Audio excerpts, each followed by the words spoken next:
Pak. Agis. Hadir, Pak. Adik. Pak. Bisa.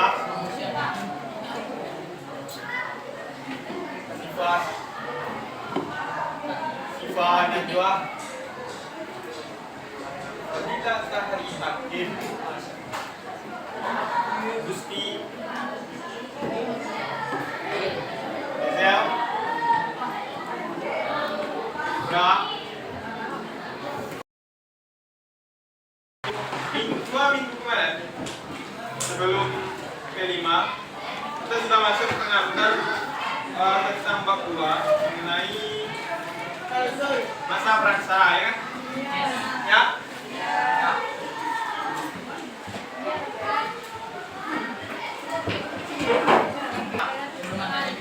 Masa sebelum adanya masa sebelum dikenalnya yang namanya sejarah. Dalam pembagian 3 zaman periodisasi atau pembabakan masa praksara secara geologis, siapa yang tahu? Yang sudah dipelajari pembabakan periodisasi masa praksara secara geologis, siapa yang tahu? Yang pertama,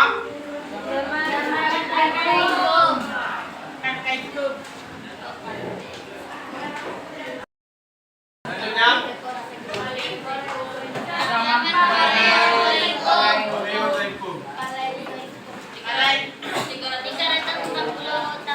atau zaman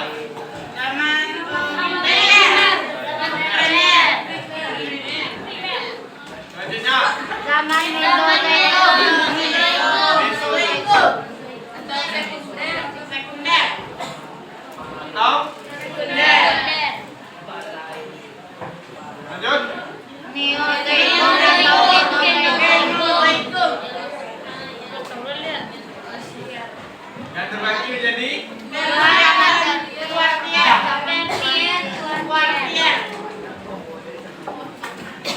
kenapa dari mulai Paleozoikum sampai Neozoikum ada yang namanya primer, sekunder, tersier, dan kuartier? Apa maksudnya, Dok? Di Paleozoikum kenapa disebut sebagai zaman primer? Karena diperkirakan mulai adanya kehidupan, yaitu binatang-binatang laut seperti plankton, hewan melata, ya kan? Nah, dilanjutkan dengan primer, sekunder, tersier, dan kuartier yang nantinya diperkirakan munculnya manusia purba. Nah, kita lanjut. Usul dan persebaran nenek moyang manusia, kan teori itu sih. Coba kela ada kan? Ada kan? Ada. Nah, kita masuk yang pertama di LKS. Ada yang namanya teori Yunan. Siapa yang tahu? Bisa minta tolong membacakan ini teori Yunan Agis.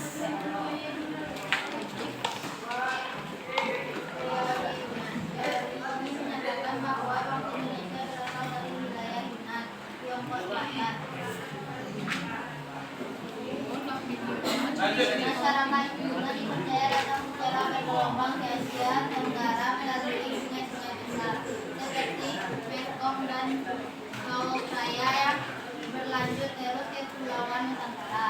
Kedatangannya ke Nusantara dibagi menjadi 2 bagian, yaitu Proto-Melayu dan Euro-Melayu.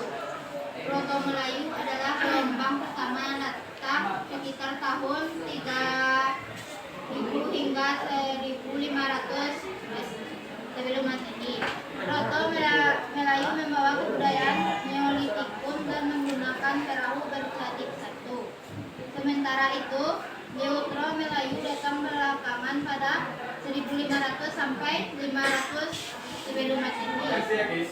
Nah, yang namanya teori Yunan. Nah, kalau masalah mengenai teori asal-usul apa mungkin akan menjelaskan secara cepat karena lebih kepada pelajaran geografi atau sosiologi. Nah, apa akan mempelajari secara singkat? Nanti hari ini kalau sempat kita masuk kepada jenis-jenis manusia purba sesuai silabus yang ada dicatat pada awal, ya. Nah masih yang pertama teori Yunan. Yang namanya teori, baik itu teori Yunan, Afrika, Taiwan, atau teori Nusantara menyatakan bahwa manusia purba atau asal usul nenek moyang Indonesia berasal dari wilayah tersebut. Yang namanya teori belum diketahui kepastiannya, karena itu teori itu banyak. Oke, kita lanjut. Menurut teori Yunan, bangsa Indonesia atau nenek moyang bangsa Indonesia berasal dari Yunan di Tiongkok, dibawa oleh bangsa Proto-Melayu dan Neutro-Melayu, ya kan? Nah, teori ini siapa yang mencetuskan teori ini?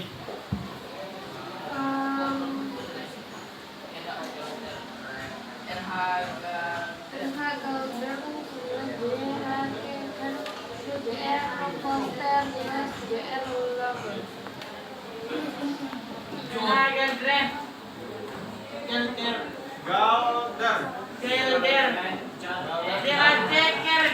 Dan? Nah banyak kalau di LKS kan? Banyak kan di LKS yang menyebutkan. Begitu pun juga teori selanjutnya. Silakan dibacakan teori Nusantara. Penayuan. Teori ini didukung oleh Muhammad Yamin, Boris Karloff, dan J. Crawford. Nah, teori Nusantara.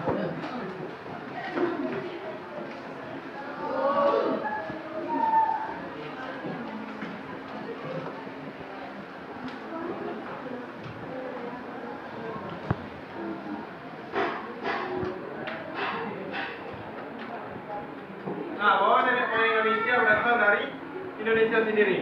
Ini sama dengan teori arus balik pada materi bab selanjutnya. Pernah mendengar teori arus balik di MTS dulu? Di mata pelajaran IPS mengenai zaman Hindu Buddha pernah? Pernah belajar? Ada yang namanya teori arus balik. Teori arus balik juga mengatakan bahwa agama Hindu Buddha berasal dari Indonesia sendiri. Begitu pun juga dengan teori Nusantara yang mengatakan nenek moyang Indonesia berasal dari wilayah Indonesia sendiri. Nah, kalau di sini teori dilandasi oleh beberapa hal berikut misalnya kan. Kalau di buku apa? Ini teori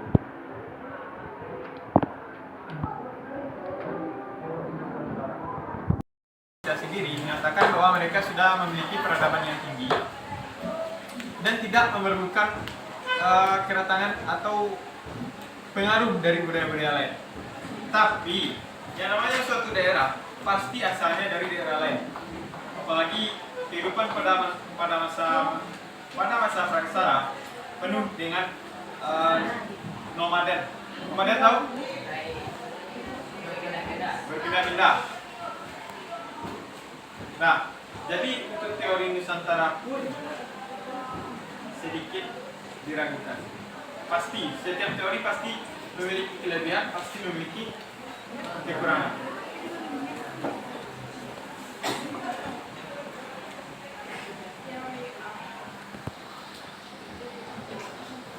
Nah, ini ada teori Yunan dan teori Nusantara.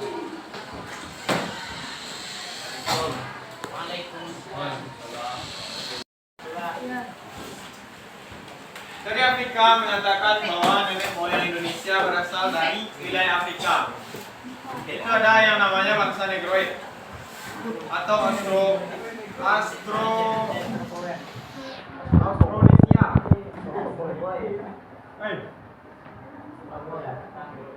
Austronesia mengatakan bahwa nenek moyang Indonesia berasal dari wilayah Afrika dan dibawa oleh bangsa Negroid ke masa Austronesia. Tapi jika ditilik atau dikaji atau diteliti, ditarik garis merahnya, benang merahnya, bisa dikatakan seperti hal tersebut.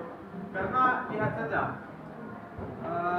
saudara kita yang di wilayah timur memiliki kemiripan identitas, kemiripan ciri-ciri dengan saudara kita yang ada di Afrika. Bisa dibenarkan mengenai teori Afrika, tapi tetap ada kelebihan dan ada kekurangannya. Nah, kita lanjut teori Taiwan, hampir sama dengan hampir sama dengan teori Yunan yang berasal dari wilayah Cina, wilayah Tiongkok. Silakan dibaca.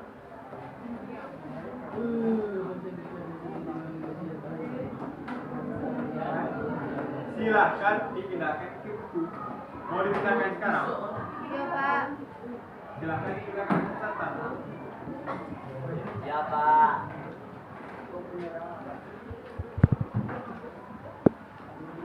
Alek agak galau kok. Gak galau, Alek. Ya. Alah video, Pak.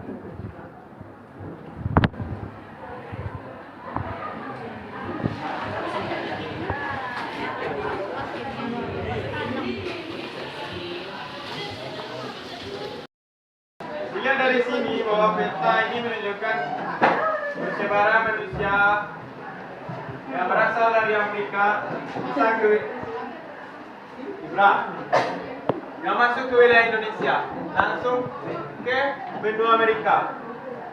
Ada yang tahu suku Indian? Suku Indian tahu kan? Iya. Orang-orang Asia Amerika itu kan kulitnya hitam-hitam. Itu bisa disebut kalau asal usul mereka itu asalnya dari Afrika atau Australia. Suku asli pedalaman Australia kurangnya sama kulit sama orang Papua cuma. Cuman dengan kedatangan penjajah, dengan kedatangan orang-orang Barat untuk memasuki wilayah Amerika, masuk ke Australia, suku-suku asli di Amerika, di Australia pun dibasmi oleh mereka.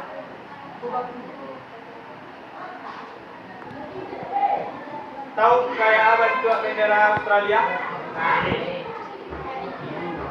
Biru.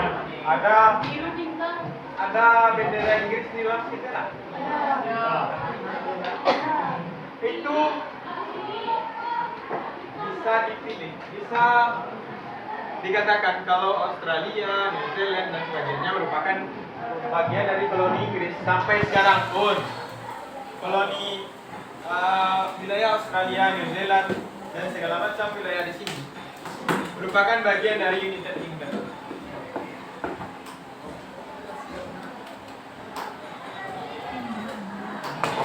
Nah, ada pertanyaan?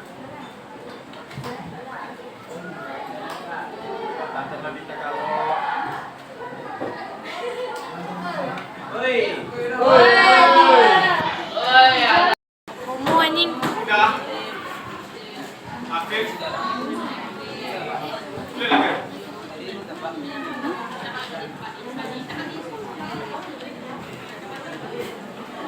Nah, ada 3 jenis yang kita akan pelajari. Ya diam lah lu ha. Yang pertama ada Meganthropus paleojavanicus. Nanti Pithecanthropus, Pithecanthropus erectus. Lanjut ada Homo. Homo itu bisa mungkin Homo sapien, Homo erectus. Banyak jenis. Nah, yang pertama ada yang namanya Meganthropus paleojavanicus. Ada di Google guys? Ada. Meganthropus paleojavanicus. Apa itu? Meganthropus paleojavanicus. Manusia besar dari Jawa. Manusia besar Dari Jawa. di Jawa. Bagaimana ciri-cirinya? Bertubuh kekar, belahan besar. Belahannya menunjukkan ciri manusia namun mendekati ciri kera.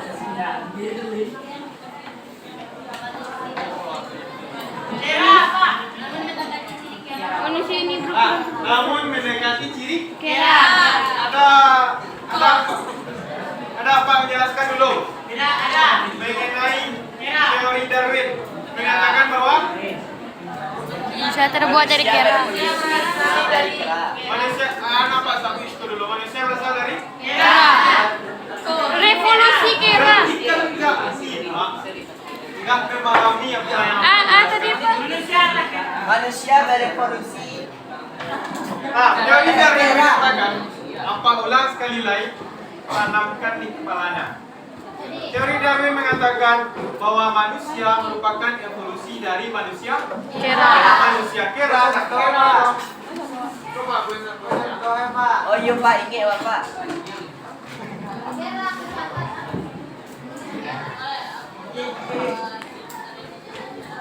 ini. Manusia berubah karena kami sifat.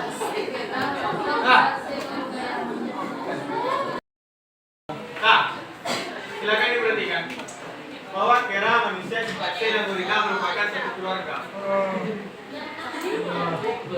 Kenapa? Kenapa? Memiliki ciri-ciri yang sama. Memiliki ciri-ciri yang sama.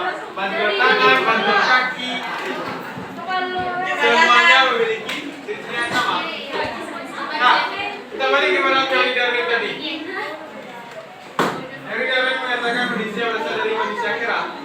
Jadi, menurut teori Darwin, ada suatu evolusi dari semua manusia kera menjadi manusia Homo sapiens. Oleh karena itu, beberapa peneliti di Belanda mulai datang ke Indonesia untuk mencari bagian yang hilang dari evolusi-evolusi tersebut. Maka ditemukanlah ciri-ciri manusia purba ini. Ada yang pertama, Meganthropus paleojapanicus. Tahun berapa ditemukan?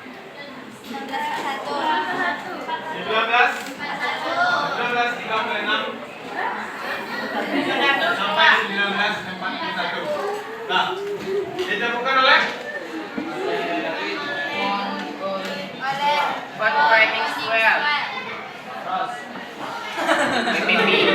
di mana ditemukan? Di mana ditemukan? Sangiran.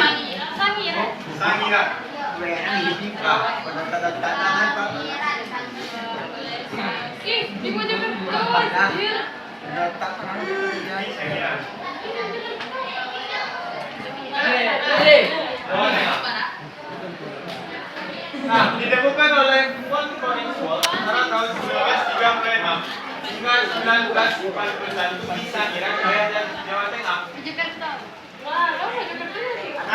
Nah, silakan ya, simak baca lo. Hasil penelitian lebih lanjut menemukan bahwa Meganthropus paleojapanicus memiliki ciri-ciri yang lebih ke dalam Homo erectus.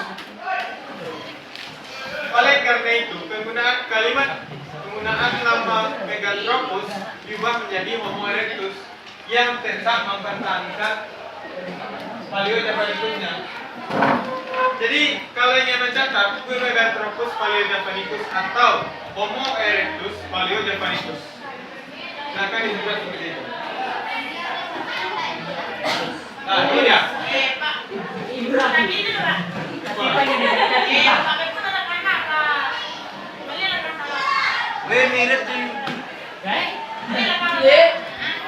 Ini dia.